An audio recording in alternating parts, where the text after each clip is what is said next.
Welcome to Songsmith. We're coming to you live from the Yard, and tonight we have a very, very special guest, an amazing, fantastic songwriter named TJ Douglas. Please welcome them. Thank you.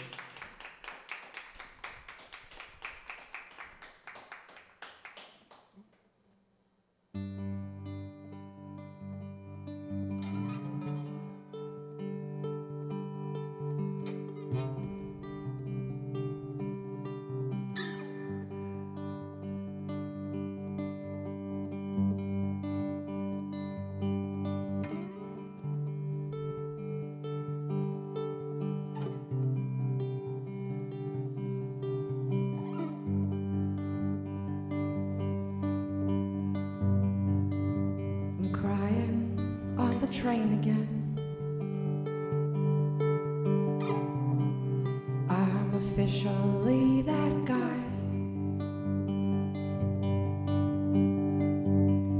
And I like all the conductors, 'cause they never ask me why.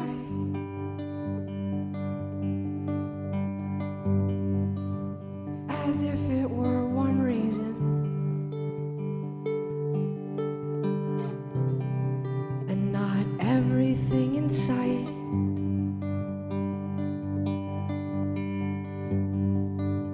The beauty of the darkness,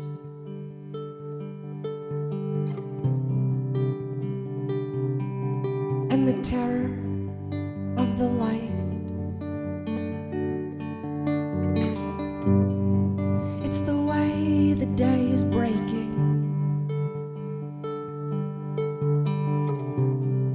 It's the way the days go by.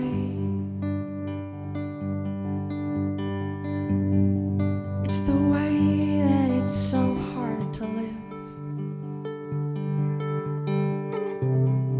and so good to be alive.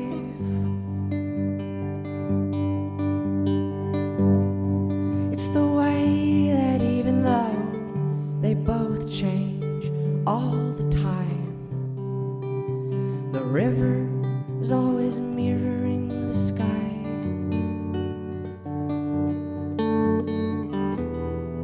And you don't have to know.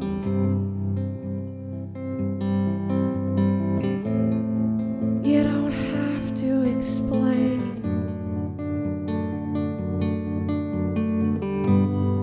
You don't have to be known. Don't have to give it a name.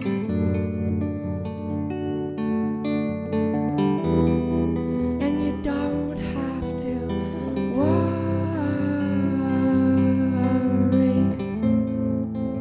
about how it seems.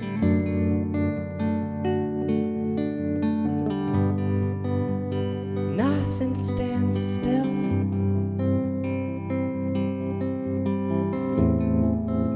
It means what it means.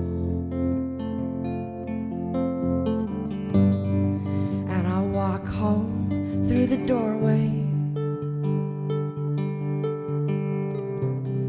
saying, babe, I had a realization today. And you're moving between piles of magic things. You say that every day, you say. It's the way that when you're gone, I mean, you're really gone. And nothing goes away. And you don't have to know.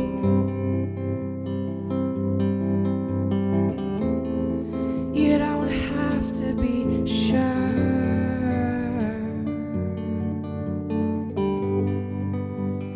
Don't miss the healing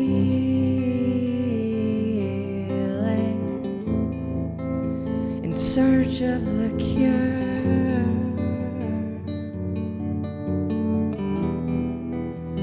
Try not to worry.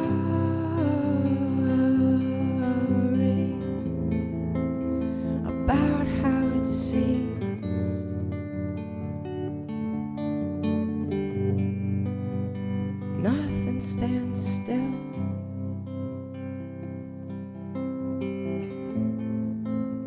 It means what it means.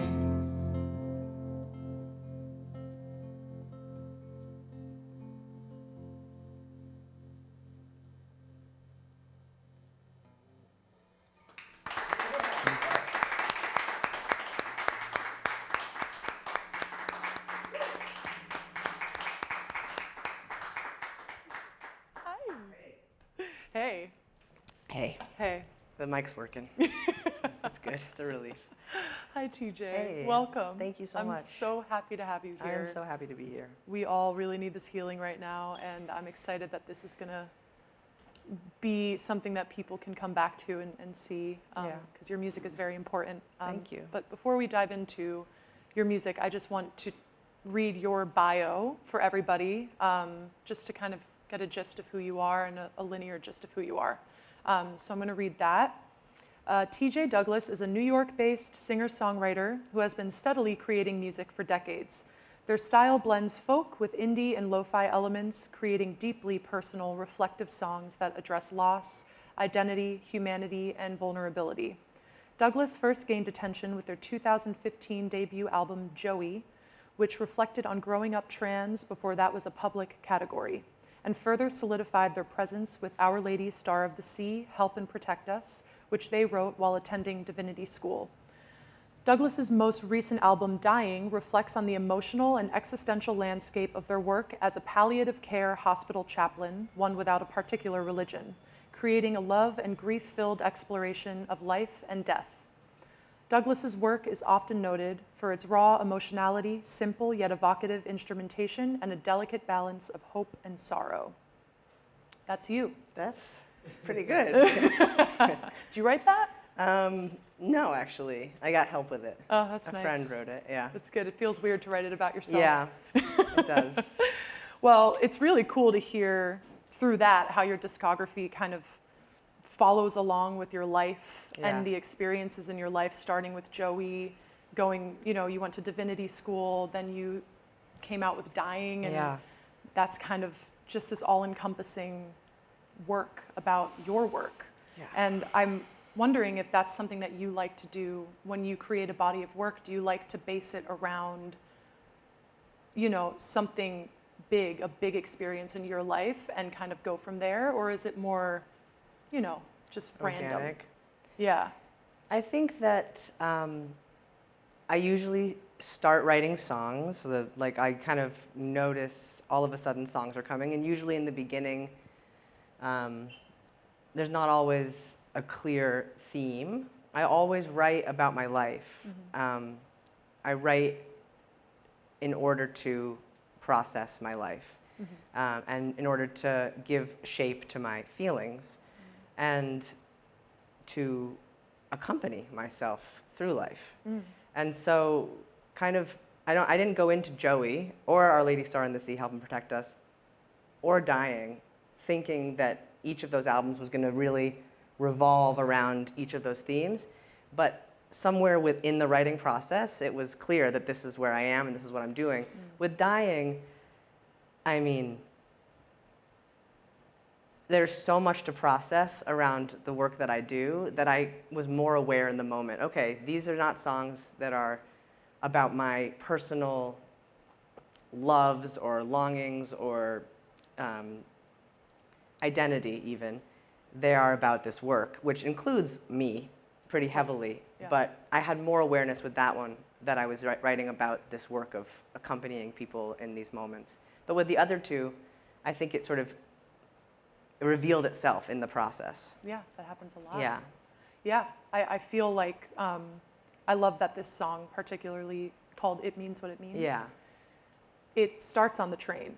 Yeah. And I know that being transported Yeah. always gets the gears turning. Totally.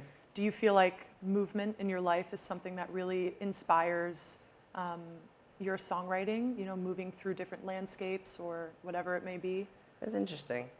Well, when I wrote this song, I was commuting every day from Peekskill to Cornell, the hospital on 68th in York. So I was on the train a lot. I was on the train every day.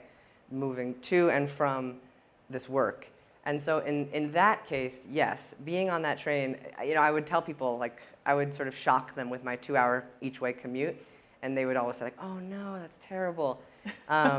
Which it was in terms of the time I was missing at home. Of course. But the train ride was actually crucially important in that time at Cornell, which was such an intense time. I was doing my chaplain training and my residency and then the palliative care fellowship, and it was so much emotional excavation of myself and accompanying such profound suffering that the train ride was really important, to just have a moment to prepare and then a moment to exit.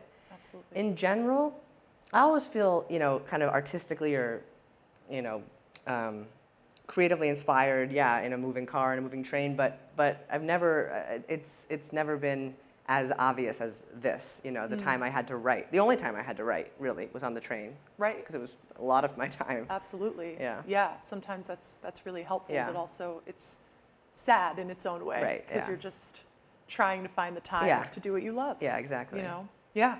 Well, I really love the lyrics in this song. I mean, I love the lyrics in every one of your songs. You're an incredible lyricist and someone who really just knows what to say and when to say it. Thanks. And you also understand the complexity of life through your lyrics and how things are one way and things are the other way at the same time. Yeah. And you say, it's the way that it's so hard to live and so good to be alive.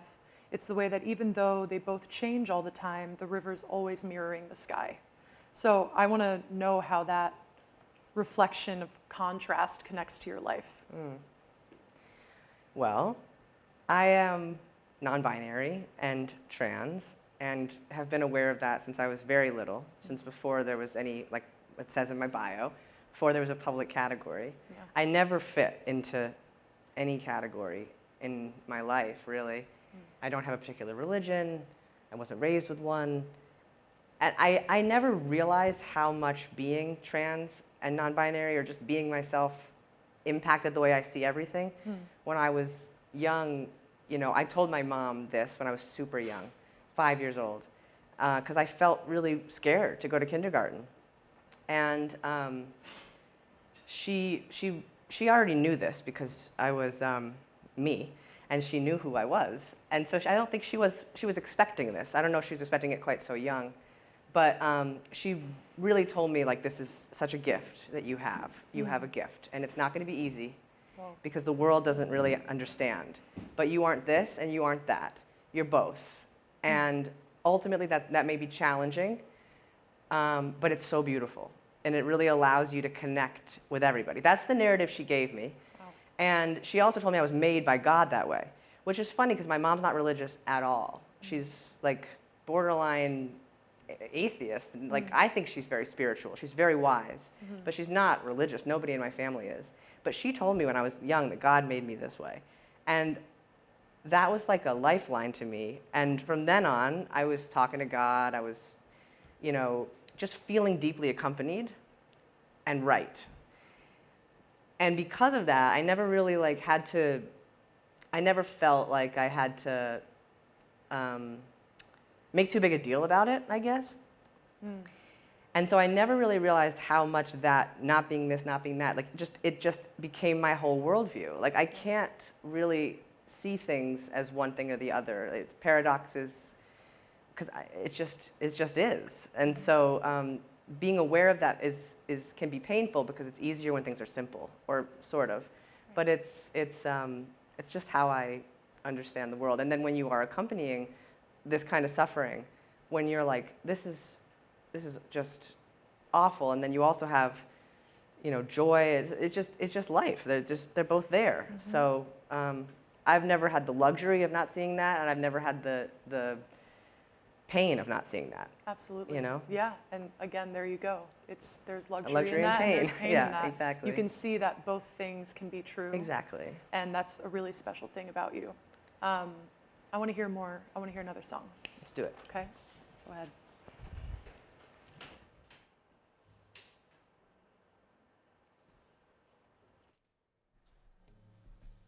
This is another song from Dying.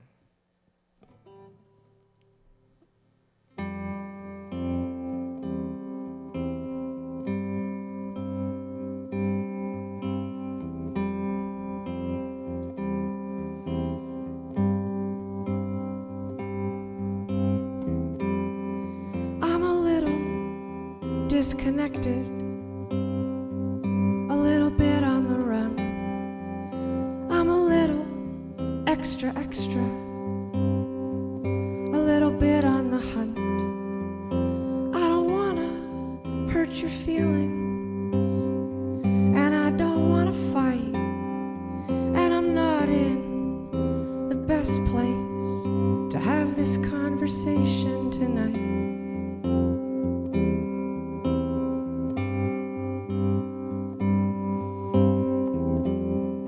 Why's my body activated?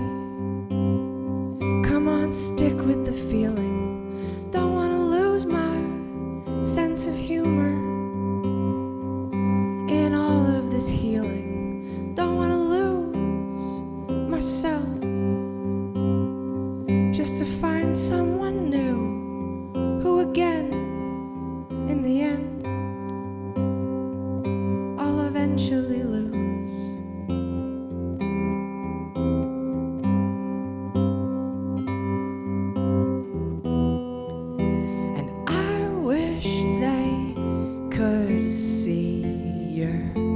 Trying.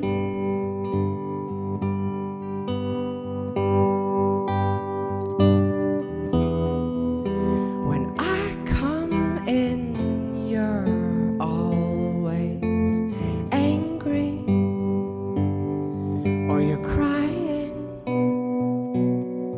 or you're desperately apologizing. And it's hard to see, but it's not surprising.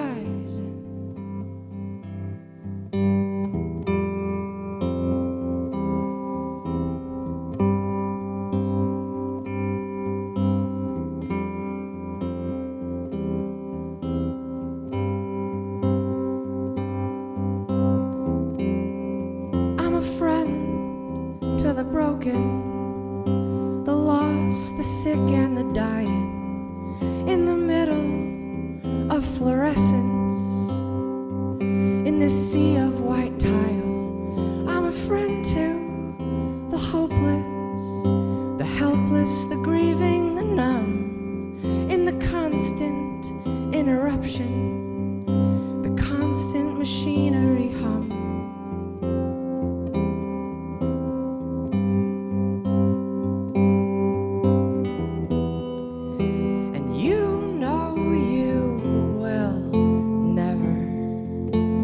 Be the same.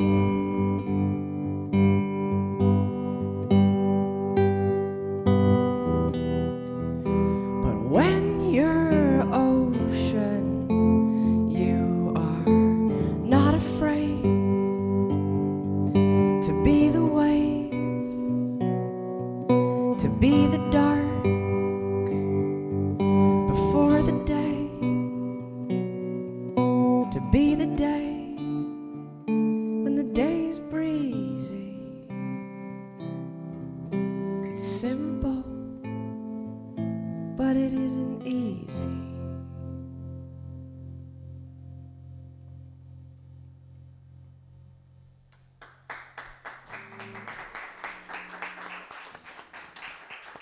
Oh God.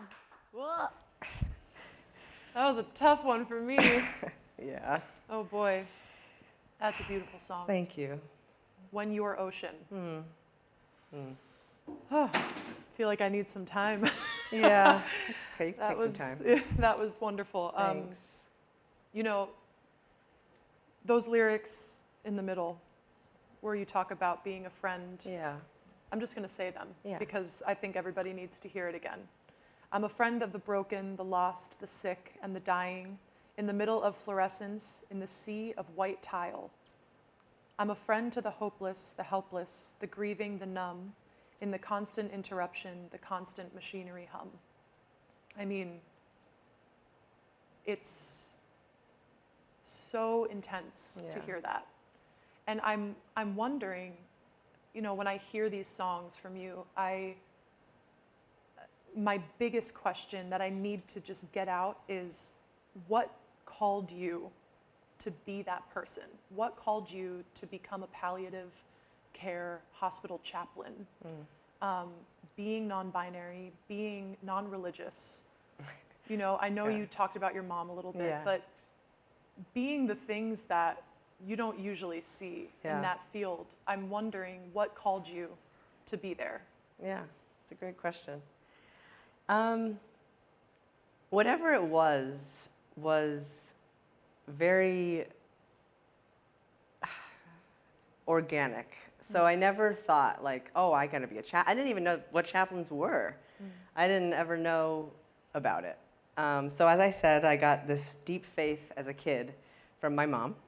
Or, you know, I worked with this, one of my early cohort members in chaplain training was a priest named Father Billy. And Father Billy was an old, holy Catholic priest. So he was like a Catholic priest, but not a Roman Catholic priest, and he does exorcism. He's a really far out guy. Whoa. But he's like the nicest dude in the world, and he told me once, like, it wasn't just your mom, you know, like you must, you know, so he told me like, Father Billy thinks that I just had a sense of God before my mom introduced that idea, maybe. But I felt, like I said, this kind of what I would describe now as faith, which is really what I mean by that is just accompaniment. I felt connected. I felt accompanied by life. And I always was really interested in questions about God, I mean, or the universe, or energy, or, you know, I think also growing up in a body I didn't identify with made me acutely aware of the ways in which I am not my body. And so there was always this spiritual thread following me in terms of contemplation, what stirred me, what I was interested in. I wanted to contemplate the meaning of life, one. Two, I love people. I love human beings, like with all my heart. And the thing I'm best at is loving them. I can't help but see their pain, which is challenging because it often robs you of things like anger, or it doesn't make you the best at a lot of things. But it does make you well suited to being a chaplain. So these are two things. I love contemplating life and death, and I love people. So I went to seminary midway through my 20s because I was doing music all the time and it wasn't feeling super fulfilling. I was feeling like lost in this promotional, like I was losing the thread. And I had studied Dietrich Bonhoeffer, a theologian. I was a religion major at college because I was interested in this is what I was saying. I'm interested in these questions. But it was such a spiritually lacking thing to be a religion major. It was really interesting, but there was no spiritual formation. But I did my thesis on this guy, Dietrich Bonhoeffer. He was a theologian in Nazi Germany. He plotted to kill Hitler. He was imprisoned. And he was eventually killed right before Hitler fell. And he wrote all his theology from prison. And I thought he was really, I liked what he had to say. And he went to Union Theological Seminary. So midway through my 20s, I just had this thought. I was like, maybe I should go where Dietrich Bonhoeffer went. So I just applied to one school. Didn't ever really think I should go to grad school. Didn't have a plan. Got into Union. They gave me a full ride. I said, why not? At the very least, I'll get an album out of it, which I did. Oh and gosh, that's hilarious. What I didn't find was a spiritual home at Union. Union is a really complicated place. What I did get was a political consciousness there. It's all about liberation theology, and if your spirituality bypasses the most vulnerable, it's not real. You know, you can't, whatever, I won't get into all that, but it's very important. And so it was really worthwhile, but I didn't leave feeling like, oh, I know my call. And then a few years after that, Gracie, my wife, found a chaplain educator, a Buddhist chaplain educator at Vassar, and she sent me the picture of Trudy, who's now my teacher. And I knew immediately when I saw Trudy that I needed to work with her, like immediately. So I called Trudy. There was a wait list. I said, I need to work with you. She said, I feel that from you, but that you missed the deadline. And then the next day there was an opening. There's been lots of, I have to say, kind of, you know, synchronicities that worked. And then I was obsessed with Trudy for a while, and I asked her if she'd be my teacher forever, and she accepted that. That's wonderful. Yeah. So the answer is like, maybe there's some highest part of me that was always leading me this way, but it seems like I just had clarity in certain really clear moments.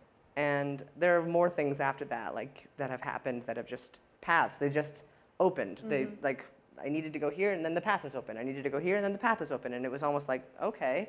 And then I was like, wow, this is exactly what I meant to do. I mean, for now, just being with people, loving them. And yeah, so I don't know if I answered your question. You did. Okay, yeah. You really Okay. thoroughly answered my question, Okay, good. and I feel so grateful to know that, Oh, yeah. because I've always wondered. Me and you are friends. Yeah. We live in the same town, but those deeper questions I've never had the chance to actually ask, and so it's really special to hear that story. I also am a little curious. Another question I've always had for you. Yeah. Another question I've always had for you is, especially in this song, just because you mention you don't want to get to know someone new, knowing that eventually you're going to lose them. Yeah. That's interesting, and I don't know if you were speaking from yourself there, because sometimes lyrics speak through us and it's someone else and we don't really know what's going on while we're writing that, but I'm wondering if you have any sort of fear of death, of dying, of other people around you losing them. Oh my God, so much fear. Yeah, see, that's what I wonder, because you're so, that's your whole life. It is my whole life. When I was a kid, I was so scared of my mom dying. I was so scared of her dying that I also had undiagnosed OCD, but I invented an acronym. I had to say to her every time she left the house, "Don't die," or I would freak out. Don't die, and then it kept growing. Don't die or get seriously injured or seriously ill. And then it kept growing.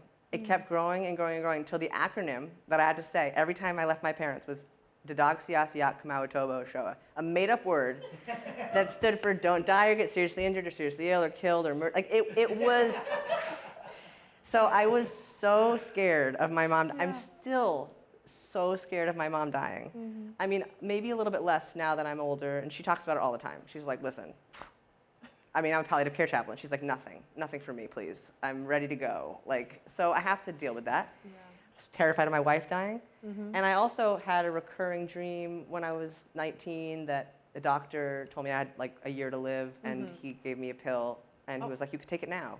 And if you take it now, you don't have to say goodbye to anybody. You can just go to sleep. Oh. Or you could go in a year and it won't be painful, but you have to say goodbye to everybody you love. And in the dream, I always take the pill. And as soon as I take it, I regret it. Whoa. It's a terrible dream. Ay, ay, ay. And that was when I was 19. So and that's recurring? It hasn't happened in a long time, but it happened when I was 19. And so yes, yeah. I think I'm definitely afraid of, I mean, I don't know if yes, I'm afraid. But maybe less so like than I used to be, definitely. I mean, when you immerse yourself yeah. in the world. Yeah, definitely, you definitely. become a little less afraid of that crossover, I guess. Yeah, I think I see a lot of people who aren't afraid of like the fact of death as much as they are the dying process. Right. That's definitely, I think, true for me, the uncertainty, the lack of control. I also, in that lyric, though, I'm saying, I am talking about myself. I'm saying I don't want to lose myself. I don't want to lose myself to become someone new. I'm scared of all the change I'm going through, knowing I'm still just going to lose that self in the end.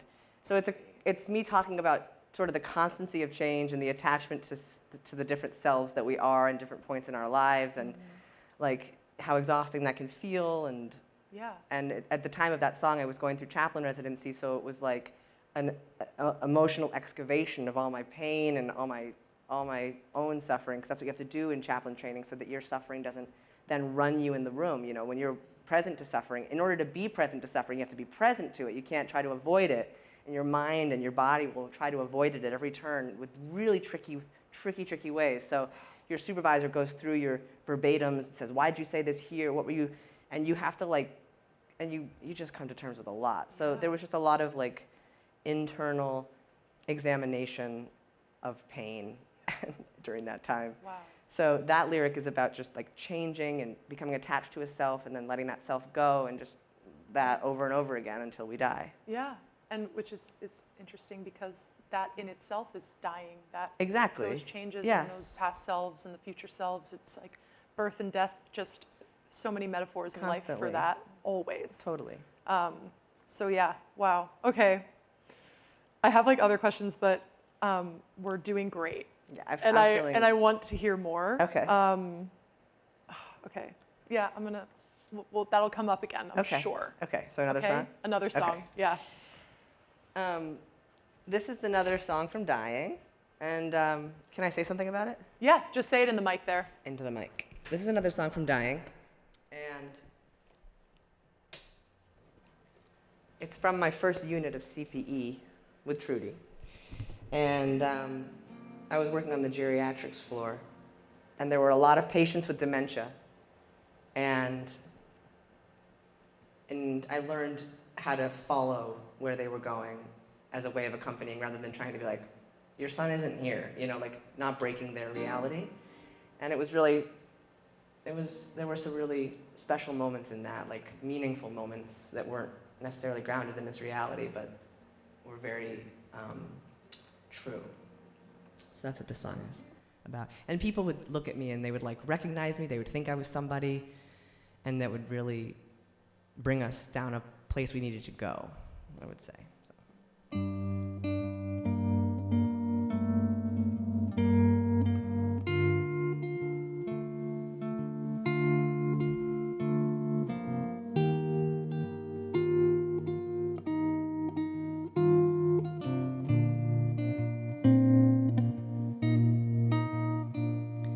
And you know me from somewhere.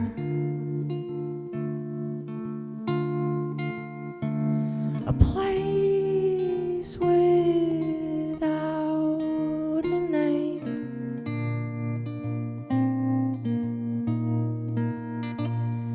My face is so familiar.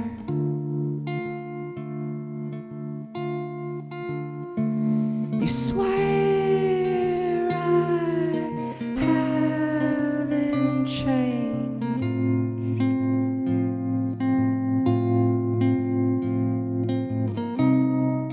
And I can be anything. I can be what you need. Your high school boyfriend, a trip to the sea,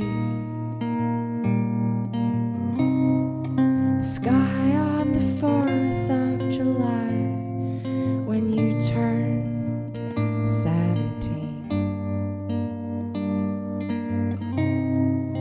I can be anything that you need.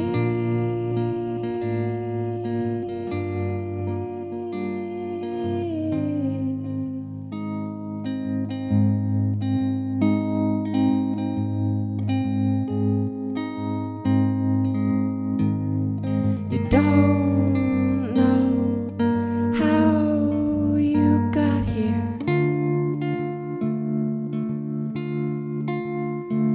or why you're so afraid.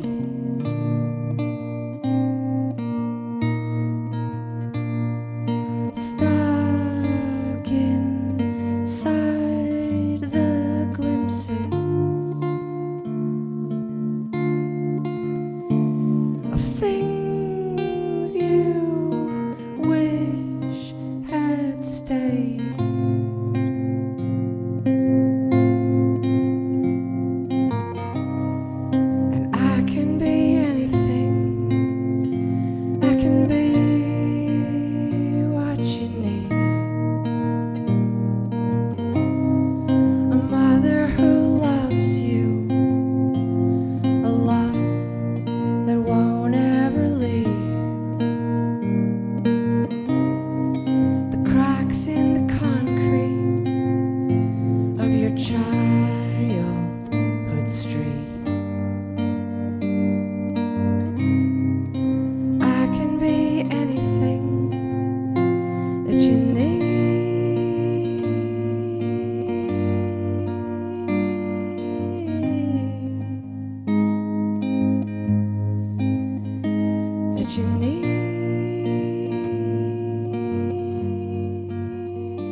This is hard. You're doing a really good job. You're doing a 'Cause really good songs job. open up a lot of space, and then you have to like, Oh, you know. I know. It's like, give me a second. I know, You know? I know. You deserve a second. Thank you. The first thing I wrote was love song, because when I read the lyrics and heard the song, I was like, Totally. so interesting. You know, it's almost like you're telling someone, Yeah, it can be whatever you need. I'll be whatever you Very need. dangerous in this moment. promise. Very dangerous promise, yes. And I Yeah. had all these questions about that, but this is different, and I love that you explained I'm the glad. meaning beforehand, because it was mysterious to me. Yeah. I was like, wow, Gracie, like, Yeah. you really know how to come through for Gracie. Yeah, Like, right. It could that's be all of these things. Your boyfriend, your mother. No, it's funny. I'm glad that Gracie sometimes says, like, don't tell everyone what it's about, you know, before the song. Because, like, maybe they want to have their own experience with it. And I agree with her. But in this case, I don't know. I just felt like sharing it. Well, yeah, I agree with that in some cases, but I think it's also super, if you are able to look beyond the meaning that you put on it Yeah. in the, you know, beginning of the creation of this song, and like I can still see that as a love Right, song, because that exactly. could be a love song for the people that you're working for, that Totally. you're working with. It is a you love know? song. Yeah. Yeah, it is a love song. It is. Yeah. And I love how you morph yourself into these different scenes and landscapes, like the sky on the 4th of July, or the cracks in their childhood street, like those things that might come through Yeah, in exactly. those glimpses. Exactly. When you write, do you find yourself morphing and transforming into different things to kind of gain different perspectives? Even if you don't have it in the final song, do you find yourself doing that naturally, or is that something that you have to think about more? Like making myself into the sky or something. Sure. Making yourself into anything, even if it's someone else. You know, I think I'm always very much myself when I'm writing. I think I'm processing everything I'm taking in from everybody else, and what it feels like in my body or in my heart or whatever, in my processing systems. Right. But I think so much of writing for me is about sort of being at peace with myself, or processing, you know, like, so I think I'm pretty firmly myself when I'm writing. Right. Yeah. And But it's funny because the sky on the 4th of July and the cracks in the concrete, both of those images are very strong images from my childhood. Oh. So there is like a blending of worlds in this song, like that it made me think of when you named those two things, because I think I was thinking of my own like glimpses that would come through if I were only getting glimpses. What would I glimpse? You know, Right. what would I remember? You know, and then in this song, the perspective is all weird because like sometimes, you know, I would go into a room and someone would be like, Charlie? I haven't seen you since high school, you know, and I'd be like, all right, I guess I'm Charlie, you know? Yeah, you're Charlie. And today. so, yeah, that was part of this songwriting process, was just like wrapping my mind around those experiences. And I came to, this was before residency, that this unit with Trudy was up at Vassar before I did residency down at Cornell. And I can be anything you need is like not a chaplain motto, you know, like it's very important to have I was wondering boundaries. that. Yeah, it's very Yeah. important to have boundaries. It's very important to, you know, like nobody can be anything you need, but in this case it was sort of like, I'll morph, I'll go with you here in a very specific context of dementia. Like I can, you know, have this conversation with you as Charlie and see what needs to happen here. Wow. Because pulling someone out of that was distressing and not what they needed in that moment, you know, some of the time. So. Yeah. There's so many angles you Yeah. could go by. What would a chaplain, mentor, teacher tell you to do in those situations? I'm wondering. In those situations with dementia patients, the conventional wisdom is to follow them. You know, Okay. when it comes to spiritual care, I'm not going to sort of say like, you know, I could say I'm TJ actually, you know, or I may try that to gauge where they are in the progression of their illness. You know, like sometimes maybe they're more confused than others. The people that I'm talking about in this song were very confused, and so to try to orient them was not my job at all, and not productive and not helpful. The job of chaplaincy is to accompany Yep. where somebody is, And in these cases, they were in a different place. And so that would still be, I think, kind of kosher in chaplain training. But in terms of, you know, just knowing yourself, knowing what you are, and, you know, being authentically you, that's very core to chaplaincy. And so that's not a general rule that you know, become Charlie or whatever. Right. Yeah. Right. Okay. Yeah. Wonderful. Well, let's dive into another one. Let's do it. Yeah.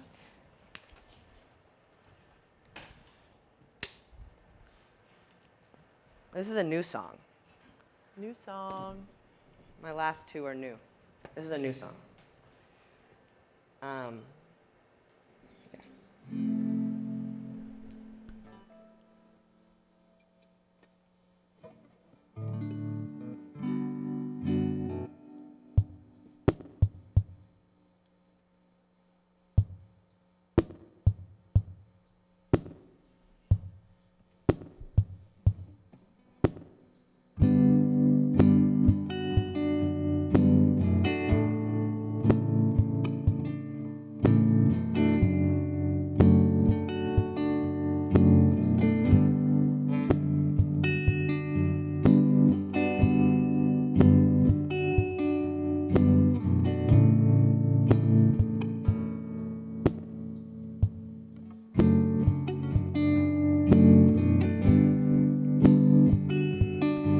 When we're done laying in the sun, I ask if you had fun, but you've already gone. You tell me how you would fall asleep in the warmth of the back seat on your way home from the beach. And I love your vivid memory, the playful ways you speak, your sensitivity. And you're right, I miss you all the time. Otherwise, I'm fine, and that's just part of life.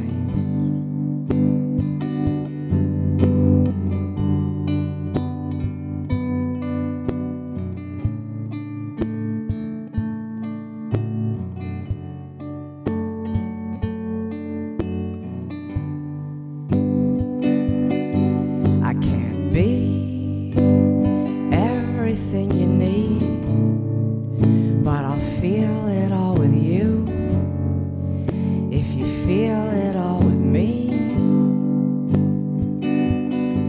You said your prayer is to be with what is there. Whatever happens, whatever is what you want. Only that, just that, but that, then you laugh. I need songs that help me to feel strong, and like I can get along with all this longing, longing, like I can be with all this longing, feel all this belonging, feel all this belonging, longing, longing, longing, belonging, belonging, belonging, belonging.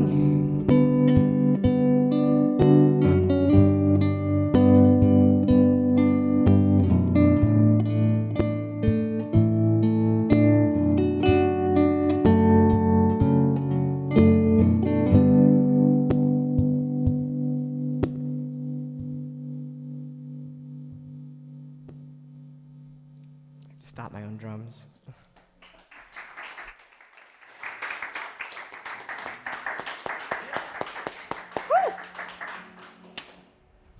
multi-instrumentalist over there. Yeah, I know, drummer, guitarist. Who are you talking to in this song? This is a song about spiritual longing. I mean, I'm talking to so many different people, places, Yeah. things. And I'm also in this song, I'm talking to myself at the end. But yeah, this is a song about longing to be seen, to be known, to be loved. It's a spiritual, like, thirst that is unquenchable for me. And to be known, to be understood. Maybe because maybe because, I don't know, I could analyze myself. Maybe because growing up I was so indecipherable as myself. Or maybe everybody feels this way. I sense that they do. Maybe they're scared to be seen. I really want to be seen. I really want to be understood. And so there's a lot of longing, and that can attach to people, that can attach, to memories and just grief and longing. It's just sort of part of my makeup. And that's what this song is speaking to. It's a very humble admittance to say, I want to be seen and understood. Yeah. Crave it, almost in an unhealthy way. I really like long for it. Yeah. Yeah, longing is a tough feeling to grapple with. It's a hard feeling. Yeah. Yeah, it's a very hard feeling.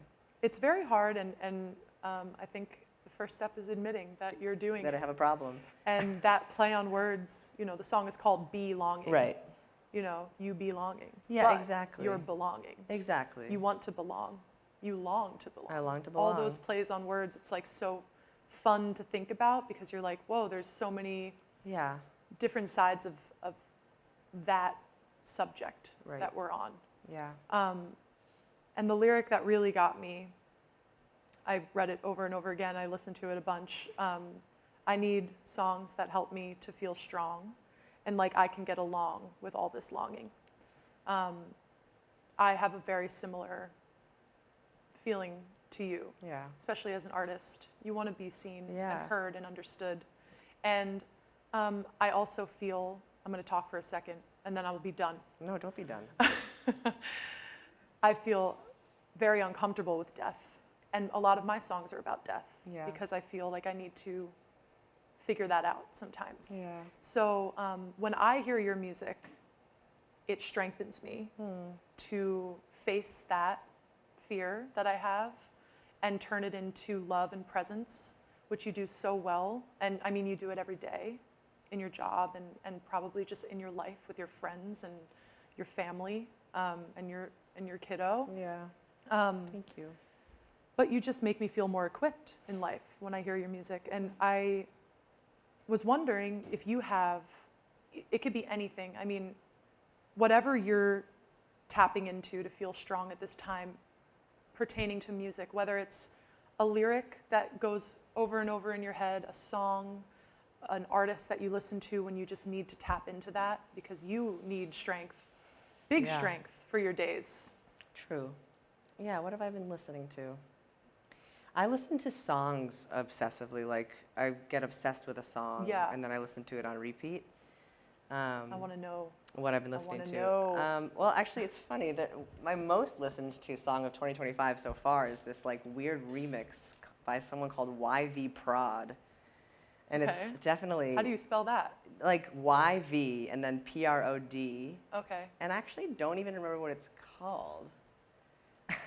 So well, that's not a like? Good example. It's okay. It's like a remix. It's really not the right example for this moment, but it makes me like. I think songs for me are either a place where I can go to feel my feelings, and for that I'll go to.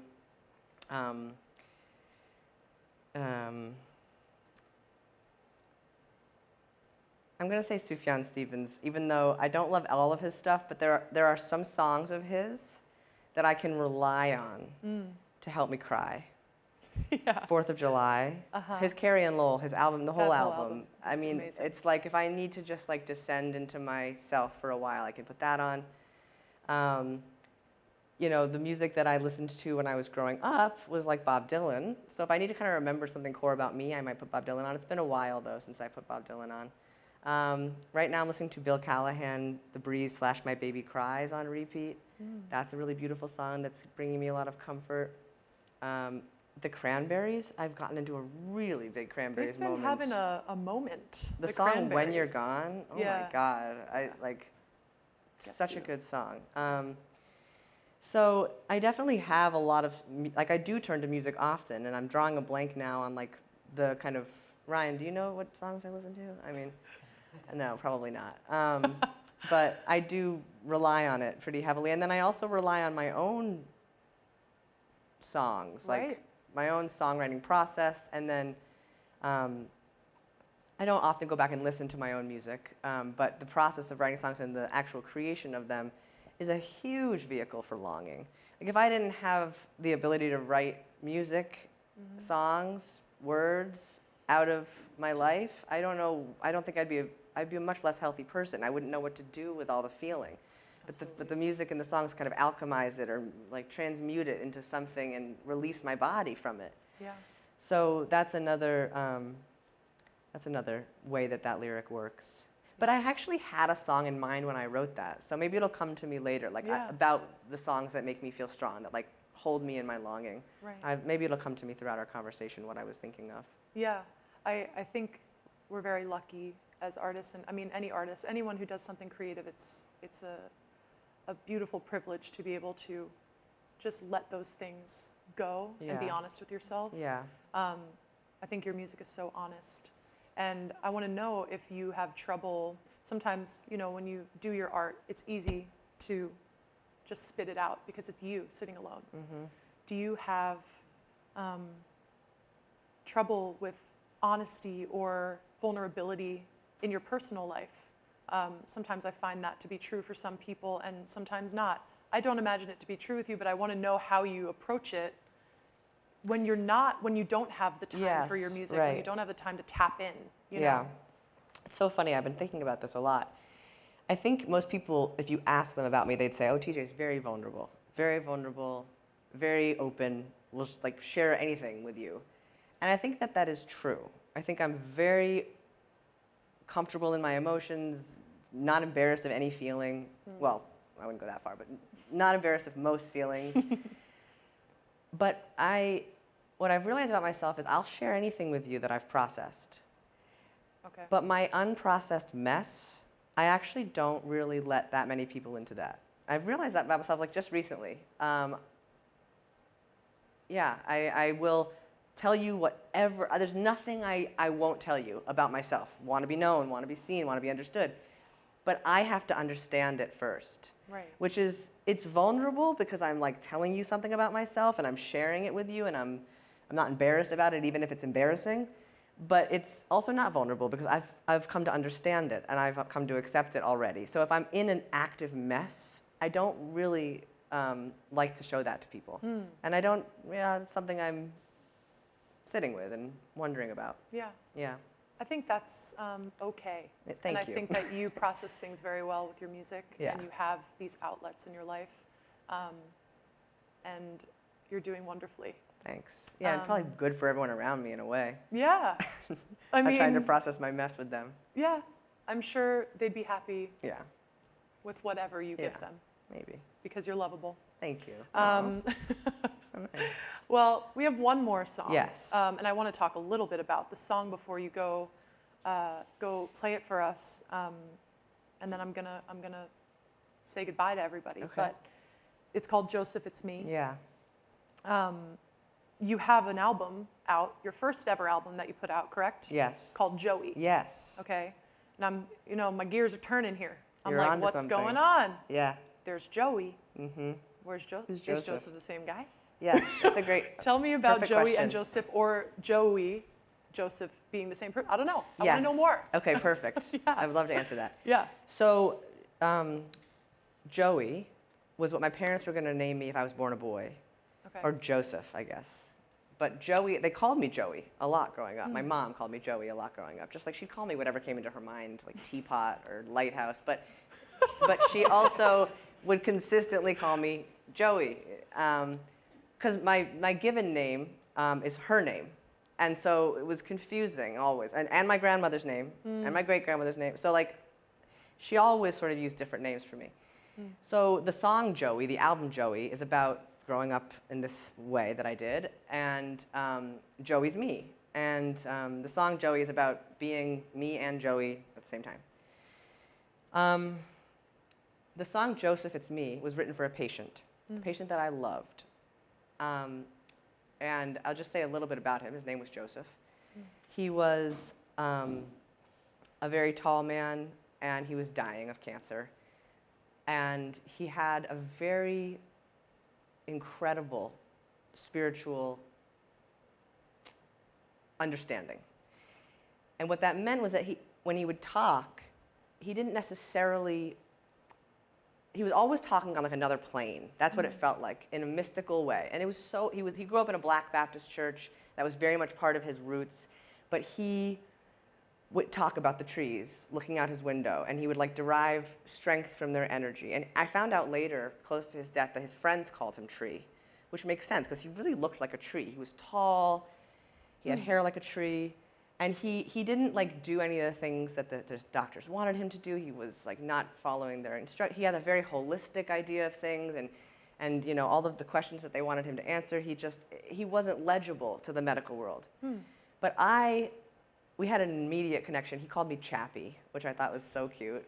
And I felt like I understood what he was saying because he was speaking in like kind of mystical reality, which is like sort of where I situate my own spirituality. So one day I told him, I said, you make sense. Like what you just said makes sense. And he was so weak and he was so tired and he was in so much pain. And he was always so positive and like telling me about going fishing. He would leave the hospital for a few days at a time.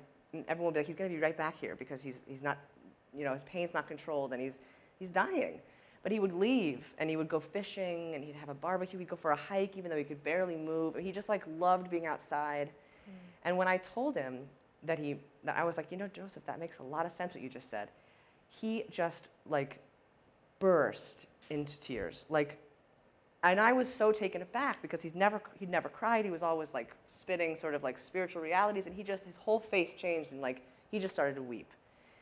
And it just made me feel like how lonely, you know, living in that reality can be and must have been for him. It was like it felt like nobody had ever just been like, you make sense. And he kind of said like, that's not something I've ever been told.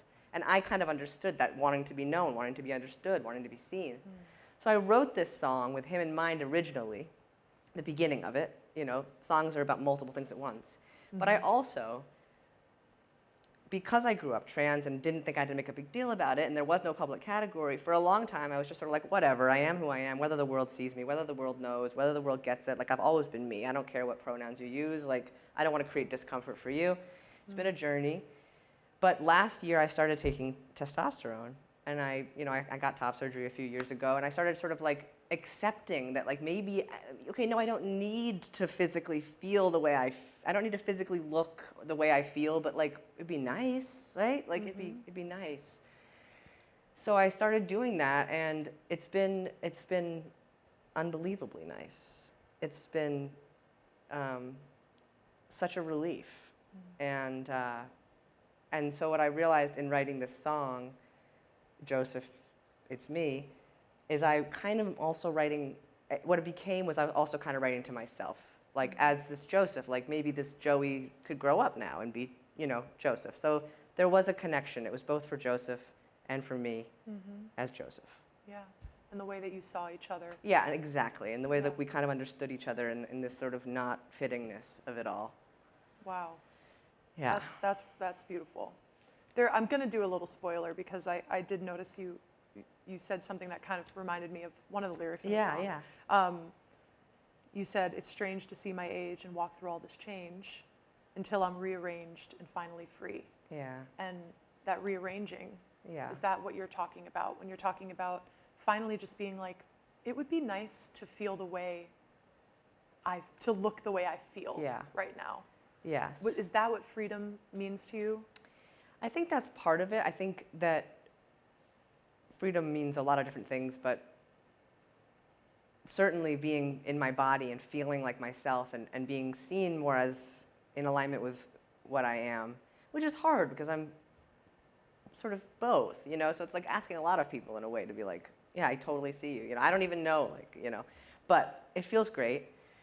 I think that lyric, until I'm rearranged and finally free, it's just about constant, like, sort of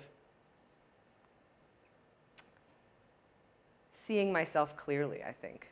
Seeing myself clearly, both the parts of myself that I love and the parts of myself that are hard, and letting the parts of myself that are hard exist lovingly, but also not letting them call the shots, you know, and sort of building that sort of more conscious awareness of all the different parts of me that, you know, arrange and rearrange themselves, and having that awareness and sort of holding on to, I guess, your higher self the best you can is sort of what I understand as freedom, and freedom from self, basically.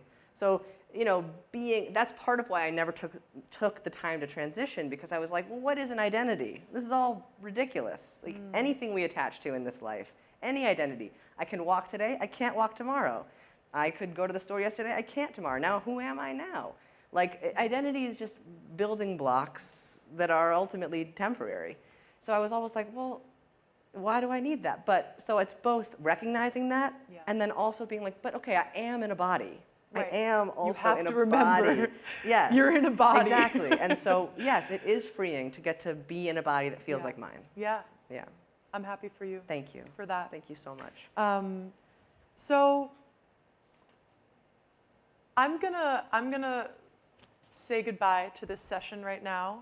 After I say my thank yous, I'm going to have you play Joseph, It's Me.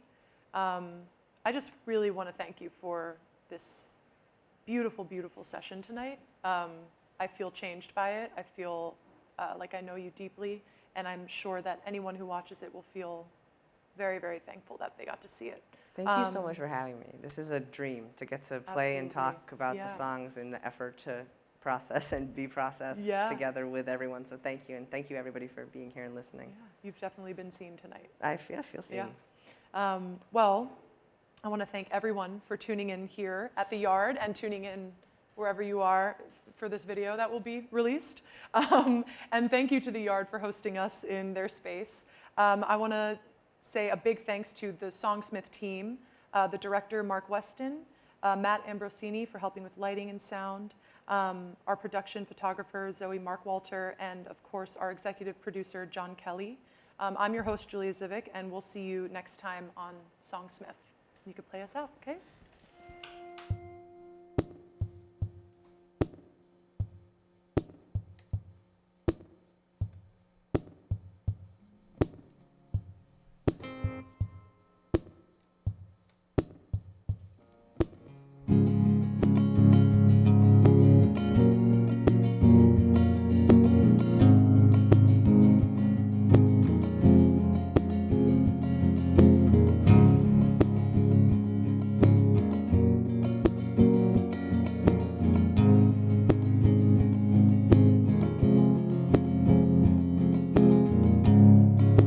Park us at a dead end, your mind drifts out into heaven, and you try to explain all that you see.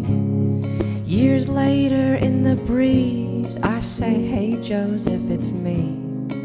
I tell you, you make sense, you start to weep. It's strange to see my age and walk through all this change until I'm rearranged and finally free. That day you said it best. You said, I feel it in my chest. I feel it in the way you look at me.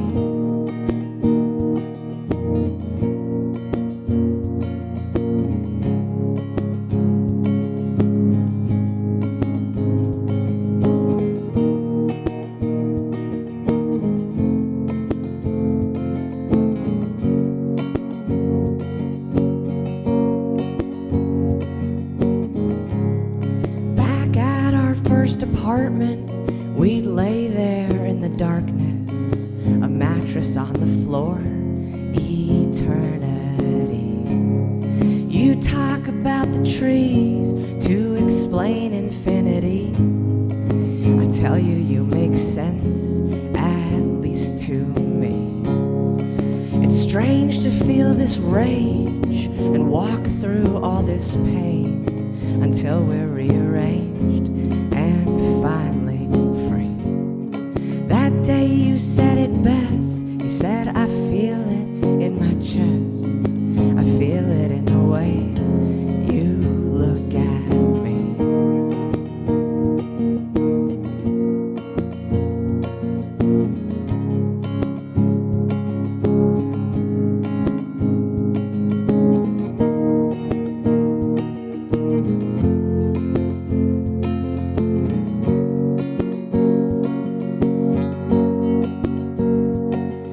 I first met you when I was 5, when I first knew I was alive.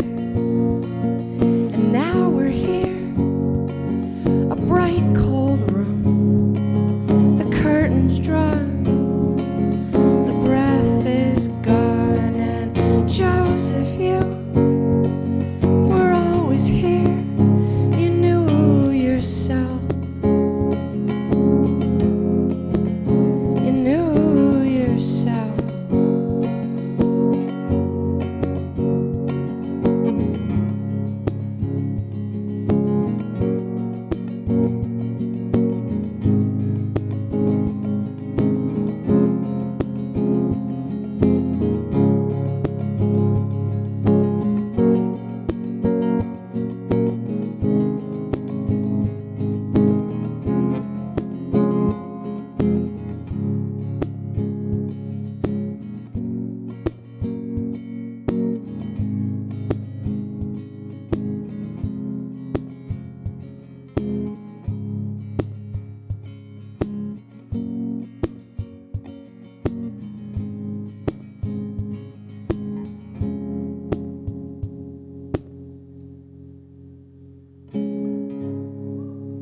Thank you so much. Thank you for having me. Thank you for being here. Thank you, Songsmith and Julia.